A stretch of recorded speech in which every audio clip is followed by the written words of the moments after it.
Imagine descobrir que sua família inteira tem falado mal de você pelas costas, não apenas fofocando, mas desertando você. Minha filha de 8 anos, Duda, me mostrou uma mensagem de texto de um grupo de família no qual eu nem estava. Era da minha mãe. Ela escreveu: "Todos os meus filhos trouxeram respeito a esta família, exceto a Érica. Ela escolheu ser uma mãe solteira insignificante. Eu não a vejo mais como minha filha." Minha família inteira reagiu com polegares para cima e corações. Eu não chorei. Eu não gritei. Em vez disso, bloqueei todos eles e silenciosamente construí um império multimilionário. 3 anos depois, eles apareceram na minha cerimônia de premiação esperando o tratamento VIP. O que fiz a seguir fez com que desejassem nunca ter sussurrado meu nome.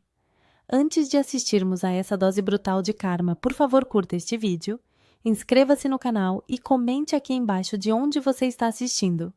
Junte-se a nós para ver se Érica perdoa, ou se ela expõe todos eles.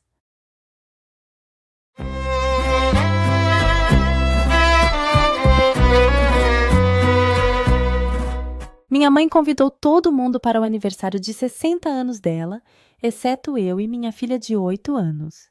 Ela escreveu: "Todos os meus filhos trouxeram respeito a esta família, exceto a Érica. Ela escolheu ser uma mãe solteira insignificante. Eu não a vejo mais como minha filha." Eu não chorei. Na próxima vez que ela me viu, ficou pálida. Porque se você nunca teve seu filho te fazendo uma pergunta que faz seu sangue gelar, espero que nunca tenha. É como se alguém puxasse silenciosamente o chão debaixo de você. Mas você ainda tem que ficar lá e sorrir, porque sua filha precisa de jantar, não de um colapso. Era uma daquelas noites de terça-feira comuns que só são comuns se você não contar o fato de que escolas primárias funcionam à base de caos e glitter.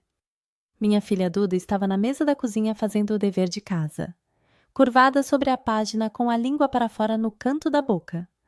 A cara dela de "estou levando isso muito a sério."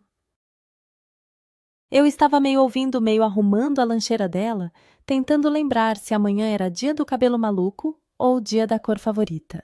Escolas amam um tema. Minha mãe amava um padrão. Eu estava circulando a palavra porque na folha de exercícios da Duda, quando ela apareceu no meu cotovelo segurando o telefone de criança dela com as 2 mãos. Os olhos dela estavam grandes, não cheios de lágrimas, ainda apenas inseguros. "Mãe", disse ela. "Oi, bebê." Ela engoliu em seco. O que significa insignificante? A palavra caiu na mesa entre nós, como um prato quebrado. Mantive meu rosto neutro do jeito que você faz quando uma criança diz algo alarmante e você está tentando não assustá-la. "Onde você viu isso?" Perguntei como se ela tivesse encontrado uma palavra nova em um livro e não na boca da minha mãe. Duda virou o telefone para mim. "O Caio me mandou isso." Meu estômago despencou. Caio é filho da minha irmã Ivana. Ele tem 10 anos, velho o suficiente para ler tudo. Jovem o suficiente para ainda achar que adultos são na maior parte sensatos.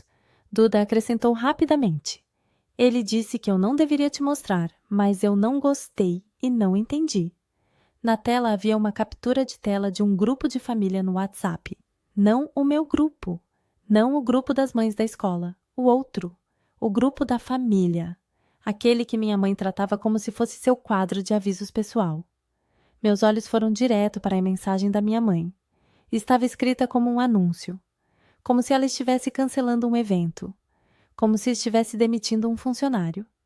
Jantar de aniversário de 60 anos, sábado às 18 horas. Todos estão convidados exceto a Érica. E então, caso alguém não estivesse claro sobre o motivo, todos os meus filhos trouxeram respeito a esta família, exceto a Érica. Ela escolheu ser uma mãe solteira insignificante. Eu não a vejo mais como minha filha. Embaixo havia reações. Meu pai biológico, tinha respondido com um polegar para cima. Ivana tinha reagido com um coração. Meu irmão Felipe escreveu "concordo." Minha irmã mais nova, Marina, não escreveu nada. Ela apenas curtiu. Como se minha mãe tivesse postado uma foto das cortinas novas. Como se minha deserdada fosse uma escolha de decoração. Ninguém mencionou a Duda. Nenhuma vez. Ouvi o zumbido fraco da nossa geladeira. Notei uma migalha na mesa. Meu cérebro fez aquela coisa de emergência onde fica estranhamente quieto e eficiente, como se estivesse tentando economizar bateria. Duda observava meu rosto com cuidado do jeito que as crianças fazem. Crianças de 8 anos não precisam de explicações. Elas precisam de um olhar. Forcei minha voz a permanecer suave. Insignificante, eu disse. É uma palavra que as pessoas usam quando querem fazer alguém se sentir pequeno. Duda franziu a testa. Por que alguém iria querer fazer isso? Porque minha mãe acha que amor se ganha com imagem, eu quase disse. Em vez disso, disse. Às vezes os adultos ficam estranhos. Duda olhou para a tela novamente. A vovó escreveu isso sobre você. Assenti uma vez. É. Ela hesitou. Você fez algo ruim. Aí estava. A pergunta sob cada pergunta de criança. Se um adulto é cruel, a criança assume que alguém deve ter merecido porque a alternativa é aterrorizante. Estendi a mão para a Duda. Não, eu disse. Eu não fiz nada ruim e nem você. Os olhos dela brilharam. Ela não chorou. Duda é teimosa. Isso é meu. Minha mãe chamaria isso de infeliz. Peguei o telefone gentilmente e coloquei-o virado para baixo na mesa como se fosse radioativo. Então fiz a próxima coisa que meu cérebro exigiu.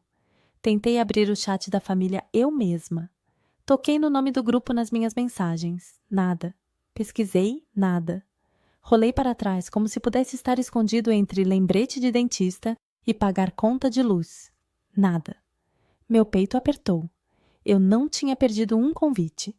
Eu tinha sido apagada. Duda sussurrou. Então não fomos convidadas.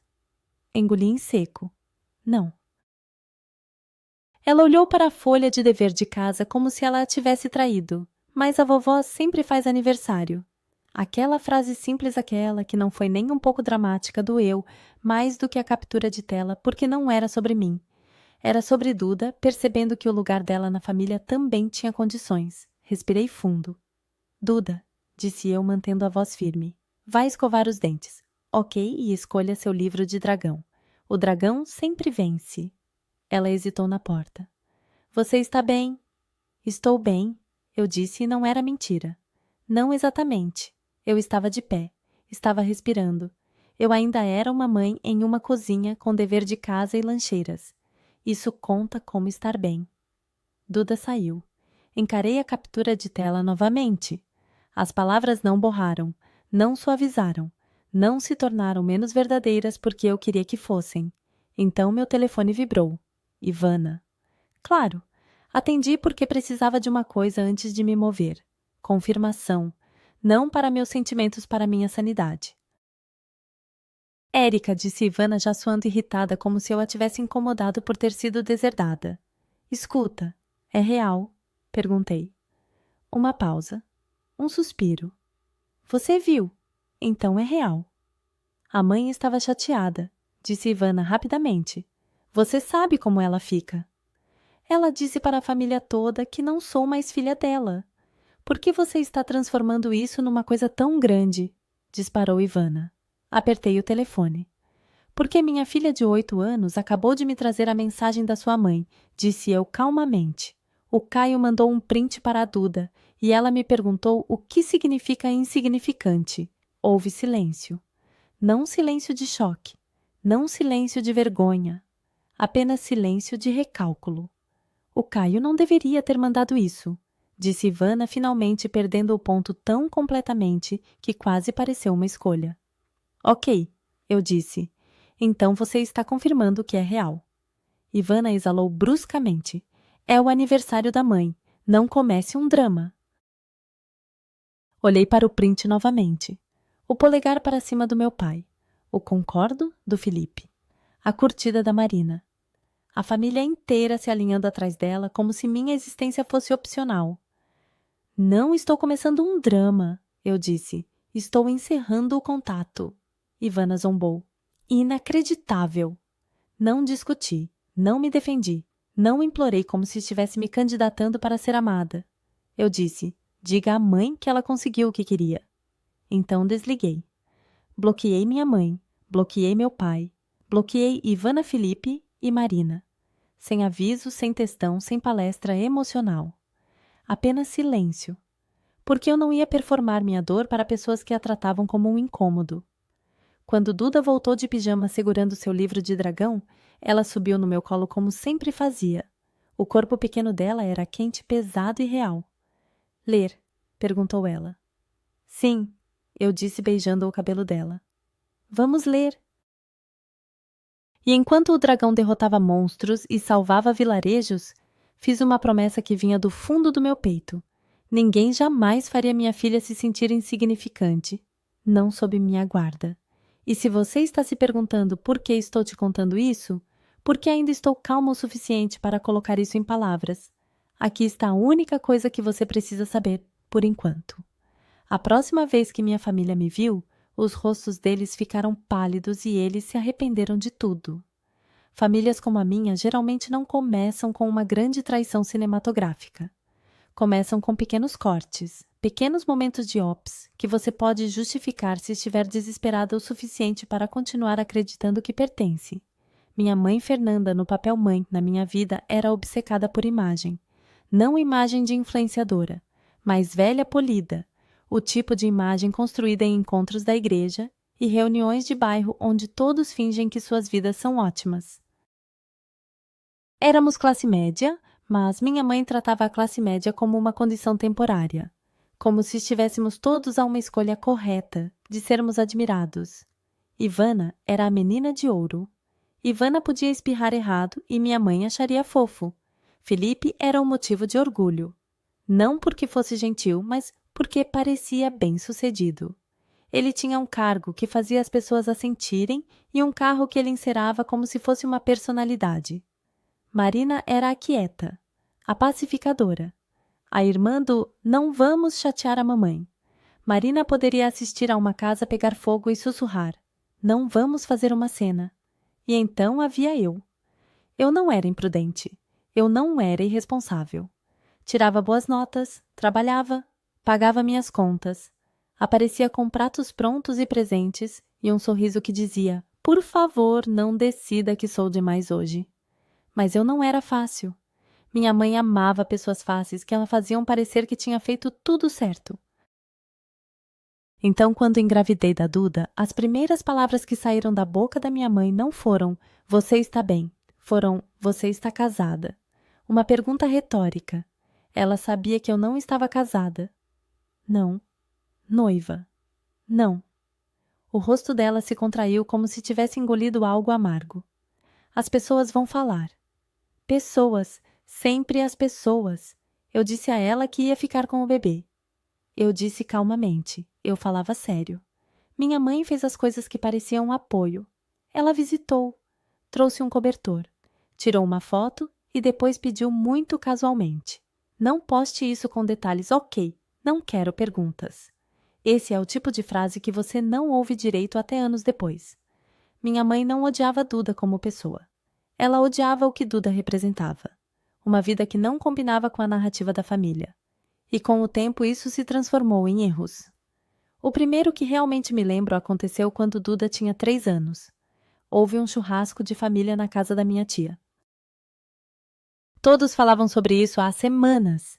Ivana estava coordenando os acompanhamentos. Felipe estava coordenando nada, mas ainda levava crédito. Minha mãe estava coordenando o clima. Meu convite nunca chegou. Nem mensagem, nem ligação, nenhum "Ei, você vem". Nada.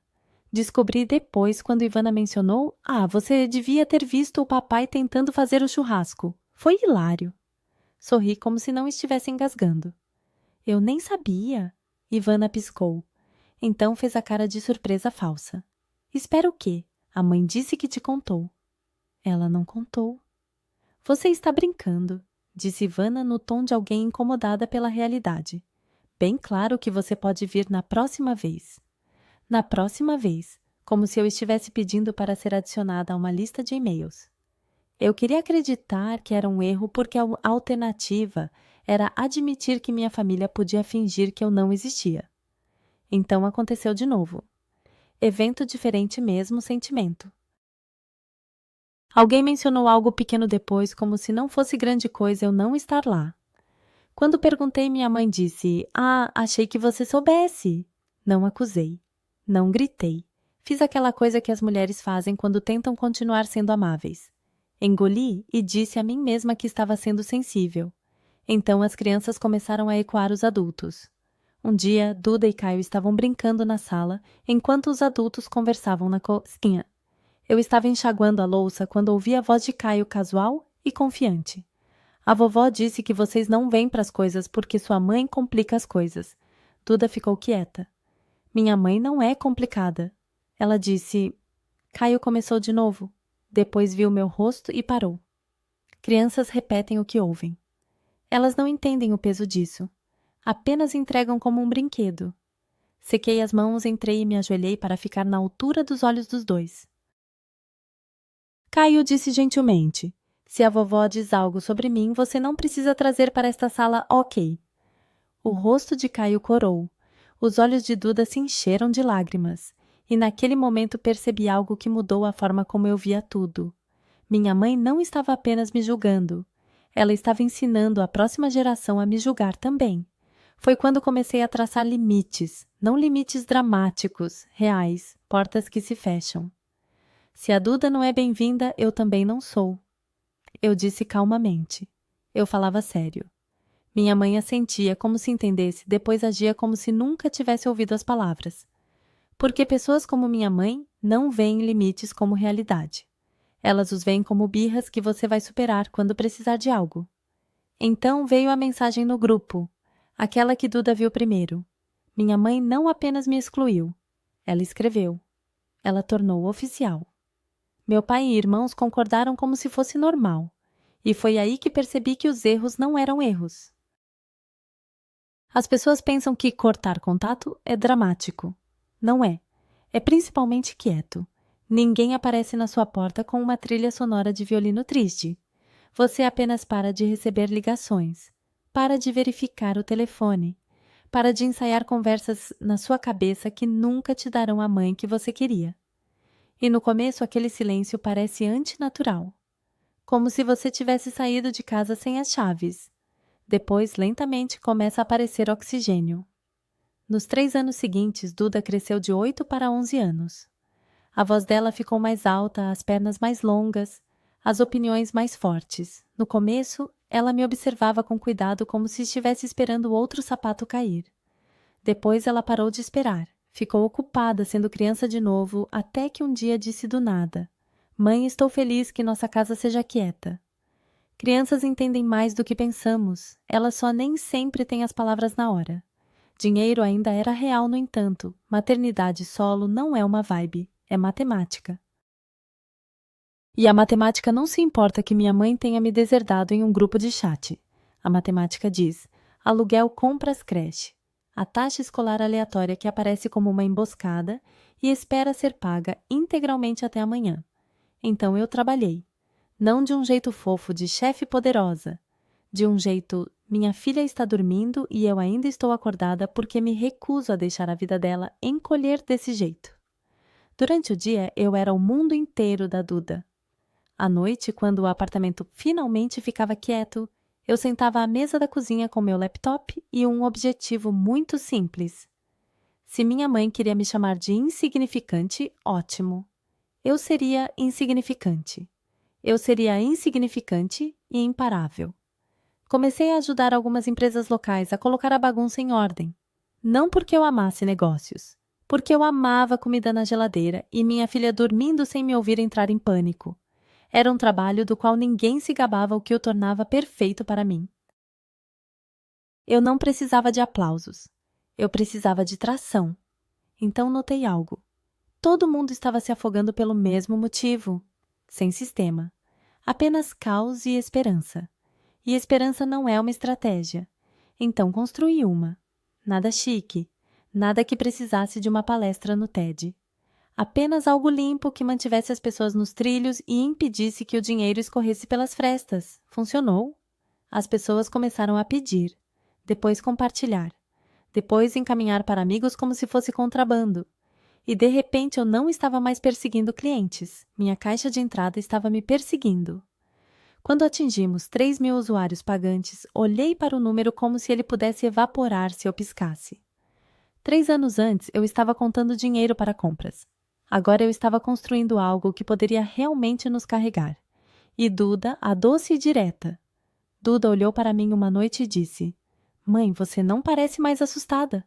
Foi aí que eu soube que tinha realmente mudado. Então, um pequeno artigo de negócios locais mencionou minha empresa. Nada chamativo, apenas o suficiente para colocar meu nome em algum lugar público. Não compartilhei, não postei, não marquei ninguém. Mas esqueci de uma coisa. Minha família ainda tinha olhos. A primeira tentativa de reentrada não veio com um pedido de desculpas. Claro que não. Veio com um número desconhecido no meu telefone e uma mensagem de voz que começava com a voz da minha mãe, fingindo que não éramos estranhas há 3 anos. Érica, disse ela brilhante e praticada. Me liga. Precisamos conversar. Precisamos. Não queremos. Precisamos. Então, ela acrescentou como se estivesse me oferecendo algo. Vi que você está indo muito bem. Sempre soube que iria. Deletei. A segunda tentativa veio através de Ivana. Porque Ivana ama ser mensageira quando isso lhe dá poder. Uma mensagem de um novo número. É a Ivana. A mãe quer fazer as pazes. Não seja teimosa. Sem sinto muito. Sem foi errado. Apenas não seja teimosa. Como se meus limites fossem um problema de atitude. Não respondi. A terceira tentativa foi a que fez meu sangue gelar. O telefone de criança da Duda vibrou no café da manhã. Ela olhou para a tela e deslizou-o em minha direção sem dizer uma palavra. Vovó piscou no topo. Minha mãe tinha encontrado o número da Duda. Encarei aquilo como se fosse uma cobra na minha cozinha. Duda me observava maxilar tenso. Eu não dei para ela, disse ela rapidamente. Juro? Eu sei, eu disse, e falava sério. Duda não é sorrateira. Ela é honesta daquele jeito direto de criança que faz você querer pedir desculpas a todo adulto que já te leu mal. Deixei ir para a caixa postal. A voz da minha mãe gorjeou pelo alto-falante como se estivesse ligando sobre uma venda de bolos. Oi, Duda. É a vovó. Diga para sua mãe me ligar de volta. Sinto sua falta. Tenho uma coisa especial para você. Algo especial. A isca favorita da minha mãe. O rosto de Duda se contorceu. Eu não quero algo especial. Senti a raiva subir. E então fiz o que aprendi a fazer. Coloquei numa caixa e impedi que transbordasse para a minha filha. Ok, disse calmamente. Vamos cuidar disso? Não liguei para minha mãe. Não abri a porta para uma conversa que ela pudesse transformar em arma. Liguei para a escola da Duda e pedi para atualizarem o arquivo dela. Sem contato com família estendida sem minha permissão por escrito. Ponto final. Não foi dramático, foi adulto. Foi o tipo de limite que você constrói com papelada. Naquela mesma semana recebi outra ligação, de uma prima em quem eu ainda confiava. O tipo de parente que não ama drama, mas também não mente. Só para você saber, disse ela com cuidado. Sua mãe tem dito às pessoas que sempre te apoiou. Ela está dizendo que a família está muito orgulhosa. Soltei uma risada curta. Não porque fosse engraçado, porque a audácia era quase impressionante. E Felipe? Acrescentou minha prima hesitando. Ele tem mencionado você em reuniões, como se você fosse conectada. Meu irmão Felipe não estava entrando em contato porque sentia minha falta. Ele estava entrando em contato porque meu nome agora era útil. Uma semana depois, a quarta tentativa chegou da maneira mais minha mãe possível. Um e-mail educado. Não para mim. Para o organizador do evento de uma noite de premiação empresarial que eu estava programada para comparecer. O organizador encaminhou para minha assistente com uma pergunta simples. Isso é família legítima? Minha assistente trouxe para mim com aquela cara cuidadosa e profissional que as pessoas usam quando tentam não se intrometer. O e-mail era da minha mãe. Ela escreveu: sou a mãe da Érica. Nossa família estará presente para apoiá-la. Por favor, certifique-se de que estejamos sentados apropriadamente. Apropriadamente. Como se o amor viesse com acentos marcados. Encarei a tela sentindo aquele aperto velho e familiar no peito. E então entendi exatamente o que estava acontecendo. Minha família não estava vindo para me celebrar. Eles estavam vindo para serem fotografados perto de mim. Eles estavam vindo para lucrar com a história que reescreveram. Pais orgulhosos, irmãos solidários, avós amorosos, uma família que nunca deserdou ninguém. O único problema era que eu tinha recibos. Abri uma pasta no meu computador intitulada Provas, porque sim, sou mãe solteira, e sim, sou mesquinha de um jeito responsável, e puxei a captura de tela da mensagem do grupo da minha mãe. Então encaminhei para o organizador do evento com uma nota calma. Obrigada por verificar. Esta pessoa me deserdou por escrito.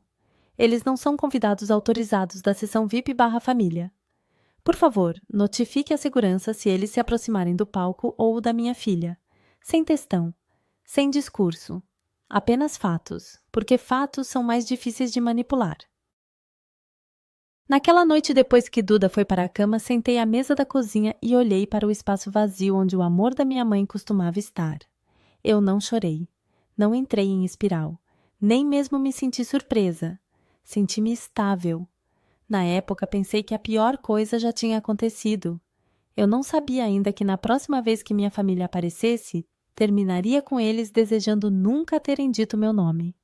Na noite do evento, Duda estava na frente do espelho torcendo o cabelo tentando decidir se parecia chique o suficiente para uma sala cheia de pessoas de blazer.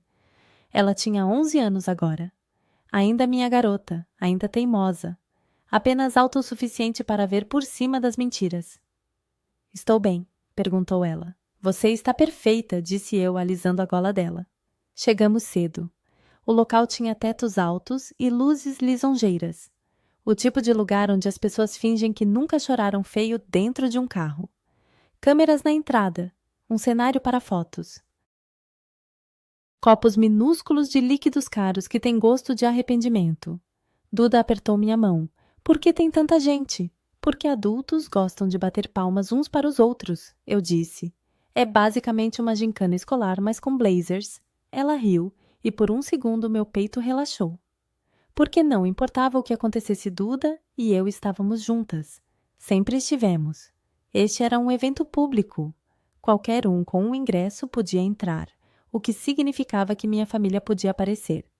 Mas eles não chegariam perto de nós desta vez.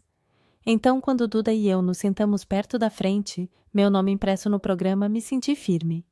Então o ar mudou.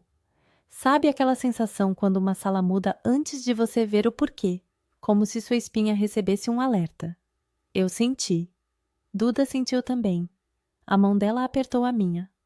Mãe, ela sussurrou. Virei a cabeça apenas o suficiente.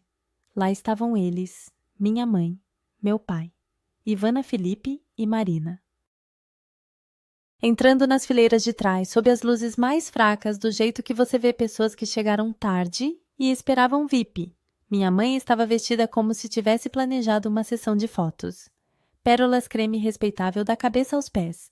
Do fundo da sala, não parecia respeitável, parecia desesperado. Ela me viu e levantou o queixo como se estivesse prestes a reivindicar território. Então ela se levantou e começou a descer o corredor. Claro que ela fez. A voz de Duda ficou fina. Ela está vindo para cá. Ela está tentando, murmurei. E foi aí que minha mãe tentou caminhar em direção ao palco. Não correndo, não fazendo uma cena completa ainda. Apenas uma marcha firme em direção às primeiras fileiras, às câmeras, à sessão da família, que ela acreditava merecer. Um membro da equipe do evento entrou no caminho dela com um sorriso educado e uma coluna feita de aço. Senhora, disse ela gentilmente, seus assentos são lá atrás. A boca da minha mãe se apertou. Sou a mãe dela. E a funcionária não piscou. Seus assentos ainda são lá atrás. Minha mãe tentou contorná-la. A funcionária se moveu com ela como um limite vivo. Eu não me movi. Não resgatei o orgulho dela. Ela passou anos enterrando o meu. Minha mãe discutiu por mais um tempo suficiente para a cabeça se virarem.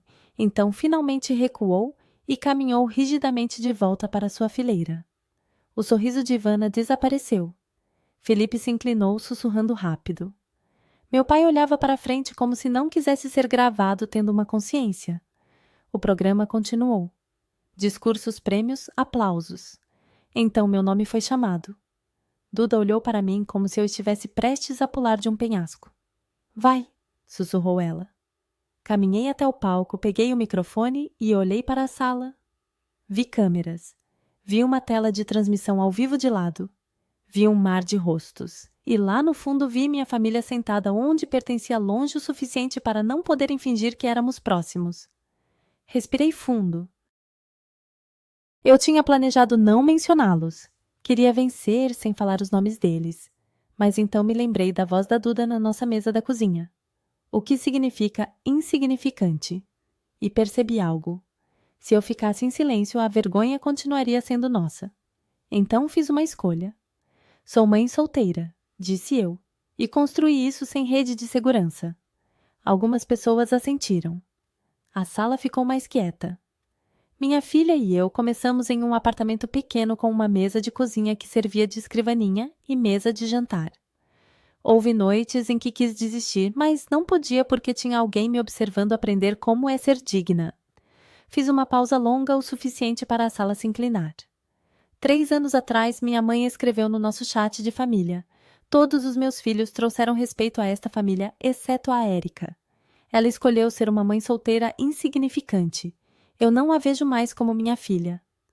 A sala ficou imóvel daquele jeito público atordoado. Não silêncio de fofoca, silêncio de verdade. Mantive meu tom calmo. Não com raiva, não teatral, apenas factual, como se estivesse lendo algo que nunca deveria ter sido escrito. Não estou compartilhando isso por simpatia, continuei. Estou compartilhando porque é parte do que superei. E porque se alguém já tentou fazer você se sentir pequeno por sobreviver, ouça-me, você pode construir de qualquer maneira. Não olhei para as fileiras de trás, não precisava. Podia senti-los encolhendo do outro lado da sala. Então mudei de assunto porque não ia dar a eles meu discurso inteiro. Agradeci minha equipe. Agradeci as pessoas que me apoiaram. E agradeci a Duda porque ela era a única família que eu precisava nomear. Aplausos explodiram. Aplausos reais. Quando saí do palco, Duda se lançou em mim sussurrando: "Mãe, você foi tão forte." Eu a abracei forte e sussurrei de volta: "Você também." Fomos em direção ao saguão. Foi quando Felipe nos interceptou, movendo-se rápido, como se estivesse tentando pegar a história antes que ela fugisse. "O que foi aquilo?" sibilou ele. Não parei de andar. A verdade. Ele bloqueou meu caminho.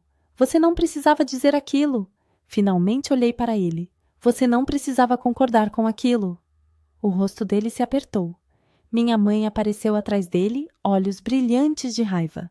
"Como você pôde fazer isso comigo?" Não levantei a voz. "Você escreveu." "Isso era privado", disparou ela. Soltei uma risada curta e sem humor. "Você postou para a família e todos reagiram. Isso não é privado. Isso é uma declaração." Ivana entrou sussurrando urgentemente. "As pessoas vão pensar." "Não me importo com o que as pessoas pensam", disse eu firme. "Me importo com o que minha filha aprende." Meu pai finalmente falou, quieto e fraco. "Érica..." Olhei para ele. "Você deu um joinha." Ele estremeceu como se tivesse esquecido que recibos existiam. Duda apertou minha mão. Virei as costas para ele sem dizer mais nada e saí com minha filha. E pela primeira vez a história não era deles para distorcer. 1 ano depois, a vida não ficou magicamente perfeita, mas ficou sólida.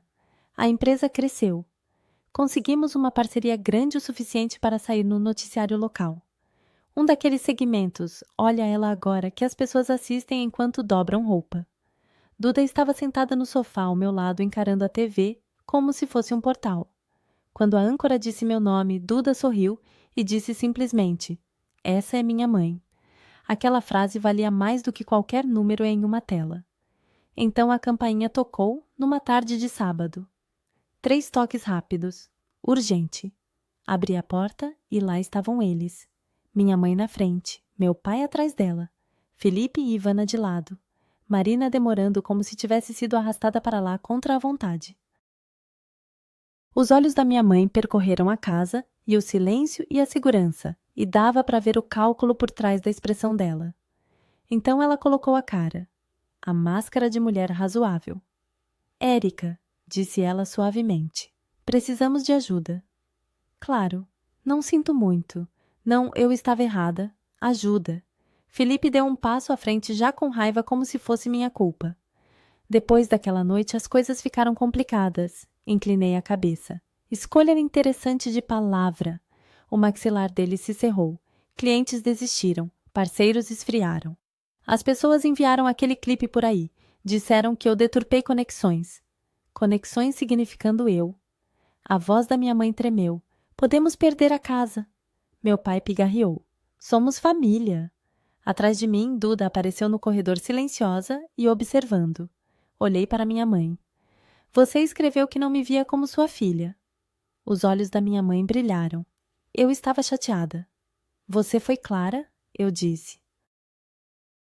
Duda deu um pequeno passo à frente e disse quieta, mas firme. Você chamou minha mãe de insignificante. Minha mãe estremeceu, porque bate diferente quando uma criança diz. Não me gabei, não preguei, não performei perdão. Apenas disse a verdade. Vocês não podem me deserdar e depois aparecer quando precisam de dinheiro, eu disse. Isso não é família. Isso é um fundo de emergência com um rosto. A voz de Felipe se aguçou. Então você vai simplesmente nos deixar perder tudo. Sustentei o olhar dele. Vocês me perderam primeiro. Silêncio. Então dei um passo para trás e fechei a porta. Não bati. Não foi dramático. Apenas fechei. Duda olhou para mim. Não somos insignificantes, disse ela. Sorri. Não, querida, não somos. E essa foi a última vez que os vi. Então me digam, fui longe demais ou não longe o suficiente? Me contem nos comentários. E se quiserem mais histórias como esta, vocês sabem o que fazer.